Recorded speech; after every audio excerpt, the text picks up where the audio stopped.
Bonsoir. Vous avez entendu sa voix? C'est comme l'école des femmes en fait. C'est comme? Vous m'avez dit, dites bonsoir au public, c'est comme, je me rappelle, l'école des fans. L'école des femmes de Molière? L'émission l'école des fans, si vous connaissez, les enfants. Bon, en fait. Bonsoir. Excuse-moi, en fait, moi je suis un paysan. Voilà, c'est le cinéma qui m'a amené à Abidjan ici. Donc, veuillez m'en excuser, quoi. Voilà, donc j'ai bien compris. Alors, vous avez bien entendu sa voix. C'est une voix limpide, suave et une voix cinématographique, n'est-ce pas? Ça s'applaudit, s'il vous plaît.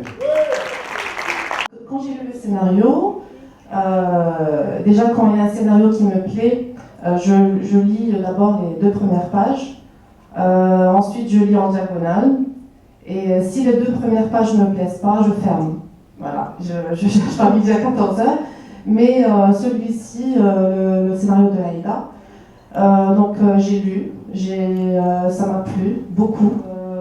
J'ai eu cette émotion. J'ai pris part des autres personnages, bien sûr. Quand je lis un scénario, je me concentre pas seulement sur mon personnage, mais aussi sur les autres personnages, sur l'histoire. Et donc, je me suis imprégnée petit à petit par le personnage en lisant le scénario. Voilà. Et donc, au fur et à mesure, je me suis mise émotionnellement sur ce personnage-là, en tant que femme, en tant que battante. Je me suis mise à la place de cette femme-là qui est malade, qui est désespérée, et surtout, cette maladie qui peut porter sur n'importe quel individu. Voilà. Et donc c'est un message que je voudrais porter à tout le monde, qui peut avoir une guérison, qui peut avoir un espoir dans la vie. Voilà. Et surtout les femmes qui portent des perruques, qui se sentent peut-être complexées par ça. Et voilà, donc c'est un message. Et quand vous avez vu que Aïda était forte, c'est une femme forte en même temps, et c'est ça ce qui m'a plu. Ça m'a beaucoup, voilà, ça m'a beaucoup plu et je me suis mise à fond. Voilà. Une comédienne ou un comédien, il doit avoir déjà côté humain avec le réalisateur, qui s'entendent déjà humainement, pour que le produit, pour que le film marche et pour que qu'on soit d'accord sur le personnage, entre le personnage et la réalisation, et comment le réalisateur voit la vision du personnage et comment le comédien voit la vision du personnage aussi. Et donc c'est important. Si le comédien il voit le personnage autrement et le réalisateur il voit le personnage autrement, donc ça ne marchera jamais. Voilà, donc ça a été comme ça, et pendant le tournage aussi ça a été comme ça, et donc la direction d'acteur d'Elise Mélini a été très bien, et sa direction était là, et puis ça m'a aussi aidée, et puis j'ai défendu mon personnage comme il le faut, voilà. Et elle a passé toute sa vie en France, voilà, elle a vécu là-bas, elle a travaillé là-bas, elle a fait ses études là-bas. Et quand elle a su qu'elle était malade et mourante, c'est-à-dire condamnée, effectivement, elle voulait revenir au Maroc pour être enterrée au Maroc, donc là où elle est née. Donc je pense que moi-même, personnellement, on va tous mourir un jour, mais personnellement, j'aimerais aussi être enterrée dans la ville où je suis née. Voilà. Et donc l'amour qu'elle a porté pour Youssef, son ami d'enfance, c'est surtout justement pour se ressourcer, et elle a eu bien sûr un amour envers lui, mais bien sûr ça n'a jamais été possible vu les conséquences, vu aussi la religion, vu que sa mère lui disait, si vous avez vu un flashback dans le film, elle disait non, je ne veux pas que tu vois le fils de l'ami, parce que lui musulman et toi juive. Ça aussi c'est un message qu'on donne à tout le monde. Et c'est très très important. De nos jours, la religion, ça joue aussi dans les couples. Voilà. Donc un amour, quand il est puissant, on voit plus de religion, on voit plus tout ça. Et bon, c'est vrai, ça n'a jamais été possible pour elle. Ça aussi, c'était aussi pour se ressourcer. et pour retrouver un équilibre et voir sa famille, et voilà. C'est-à-dire il avait un traumatisme d'enfance. Parce que, étant enfant, elle jouait avec la Alani, mais sa mère était sévère, etc.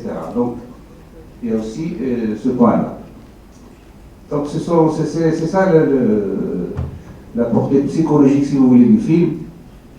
Il est chargé de symboles, du portée psychologique, c'est ça. C'est un très grand musicien, d'abord, et un grand acteur, et puis c'est quelqu'un qui est extraordinaire en tant que personne. Moi, je l'ai appris à découvrir pendant cette semaine en Côte d'Ivoire. C'est quelqu'un qui a un cœur très pur. Et je crois que ça se ressent à travers ses personnages et ce qu'il arrive à dégager dans le film, comme vous allez le voir. Donc voilà, je vous demande de l'applaudir et en espérant que le film va vous plaire. Voilà, ceci étant dit, mesdames et messieurs, chers cinéphiles,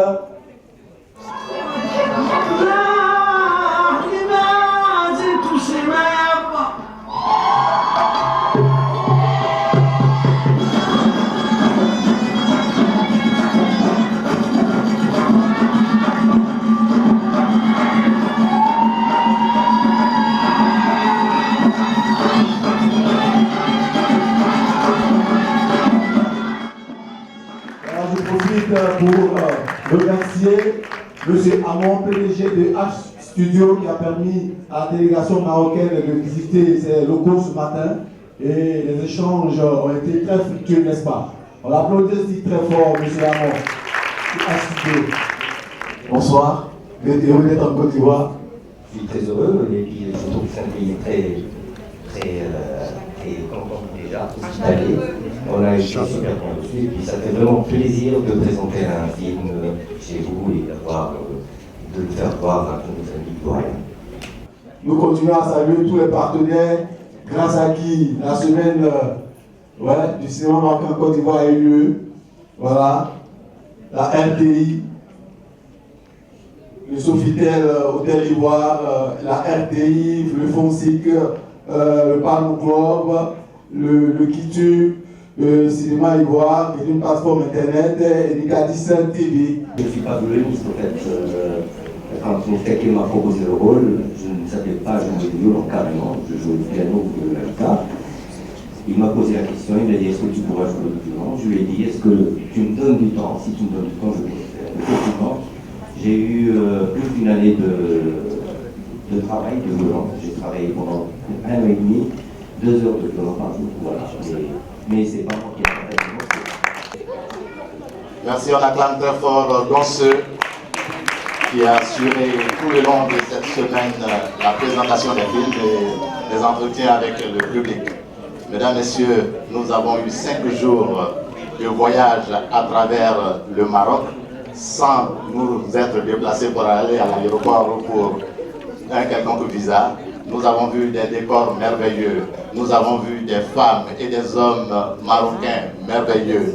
Nous avons vu également des histoires et suivi des films fantastiques qui nous ont donné envie d'être marocains, vous voyez. Mais tout en étant marocain, on va garder notre ivoirité. Je voudrais qu'une jeune dame, une jeune fille qui est consciente de sa beauté ivoirienne vienne sur ce podium pour me donner mon ivoirité. Allez, une jeune dame, une volontaire qui peut me rejoindre sur ce podium, une volontaire. Ou bien je désigne quelqu'un, une jeune fille. Allez, oui, qu'elle vienne. On l'acclame très fort.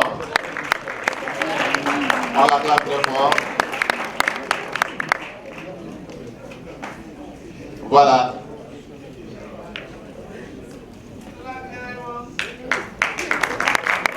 Elle est ravissante, n'est-ce pas? Je suis le DG de l'ONAXI. C'est à cette séquence précise de notre cérémonie qu'elle va me remettre mon écharpe, qui va me conférer mon caractère d'ivoirien. Là, je suis un Marocain. Voilà, ça c'est tout ivoirien. C'est ça, l'échange culturel. La coopération ivoiro-marocaine, merci beaucoup, merci beaucoup. Nous avons demandé au DG de l'Office national du cinéma de Côte d'Ivoire, tête ouvrière de cette initiative, la semaine du cinéma marocain. Il a confié la responsabilité à un commissaire général qui est Dr Yensier, que je voudrais qu'on salue, mais nous allons demander ici au DG de nous rejoindre. Le DG va nous rejoindre élégamment vêtu. Voilà. Mesdames et messieurs, avec votre permission, il y a des jeunes cinéastes qui sont dans la salle, des jeunes étudiants qui veulent se lancer dans le cinéma. Sachez que ce monsieur que je viens d'appeler s'appelle Fadika Kramo Lanciné. Il est celui-là même qui a permis à la Côte d'Ivoire en 1981, au moment même où vous n'étiez pas au stade de projet, de permettre à la Côte d'Ivoire de remporter le Grand Prix Yenenga au FESPACO. C'est le premier trophée du FESPACO.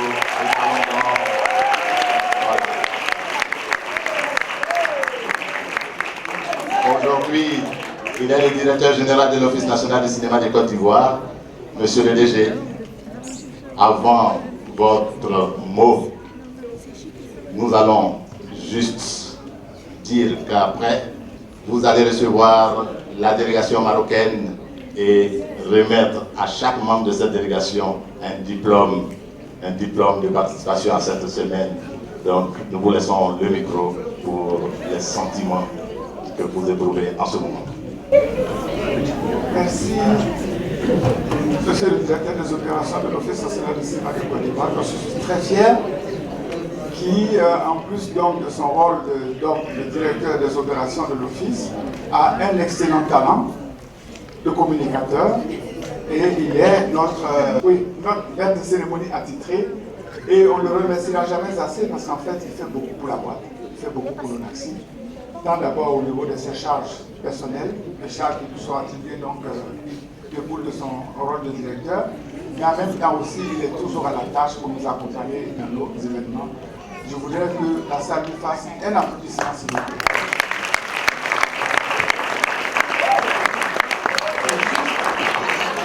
C'est juste pour lui rendre la monnaie parce que je coule chaque fois de félicitations de sa part.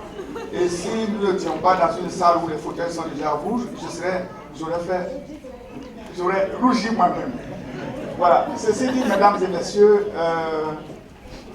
nous voilà au terme donc, de cette semaine du cinéma, du film marocain en Côte d'Ivoire. Et c'est avec beaucoup de nostalgie que nous allons nous quitter.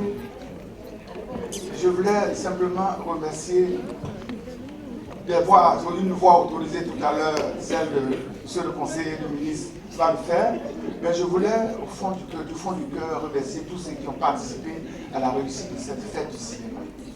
D'abord, je commencerai par les jeunes qui nous ont accompagnés, il les a cités tantôt, les écoles de formation Hollywood Academy, qui sont venus et qui ont compris notre message.